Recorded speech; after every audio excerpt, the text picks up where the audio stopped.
Hi నేను మీ GK welcome to Balagam TV Telugu. పశ్చిమ బెంగాల్లోని రాజకీయాల్లో కీలక పరిణామాలు చోటు చేసుకుంటున్నాయి. ఇటీవల జరిగిన అసెంబ్లీ ఎన్నికల్లో ఎదురైన భారీ ఎదురుదెబ్బల తర్వాత తృణమూల్ కాంగ్రెస్ పార్టీకి వరుస సాకులు తగులుతున్నాయి. పార్టీ అధినేత్రి మమతా బెనర్జీ నాయకత్వంపై అంతర్గత అసంతృప్తి రోజురోజుకు పెరుగుతున్న నేపథ్యంలో ఈ ప్రభావం ఇప్పుడు పార్లమెంట్ స్థాయికి కూడా చేరింది. టీఎంసీ రాజ్యసభ సభ్యుడు ప్రకాష్ సింగ్ బరైక్ తన పదవికి రాజీనామా చేయడంతో పార్టీలో సంక్షోభం మరింత ముదిరింది.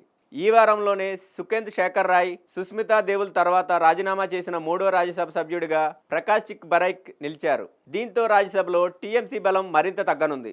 మరోవైపు పశ్చిమ బెంగాల్ అసెంబ్లీలో పలువురు ఎమ్మెల్యేలు పార్టీ అధిష్టానంపై అసంతృప్తి వ్యక్తం చేస్తూ తిరుగుబాటు బాట పట్టినట్లు ప్రచారం జరుగుతోంది. అదే సమయంలో మరో ముగ్గురు రాజ్యసభ సభ్యులు కూడా త్వరలో రాజీనామా చేసే అవకాశం ఉందన్న వార్తలు రాజకీయ వర్గాల్లో చర్చనీయాంశంగా మారాయి. ఈ పరిణామాలన్నీ మమతా బెనర్జీ నాయకత్వానికి పెద్ద సవాలుగా మారుతున్నాయి. ఇదిలా ఉండగా తృణమూల్ కాంగ్రెస్ పార్టీ కాంగ్రెస్లో విలీనం కానుందంటూ వస్తున్న వార్తలు రాజకీయ వర్గాల్లో మరింత ఆసక్తిని రేకెత్తిస్తున్నాయి.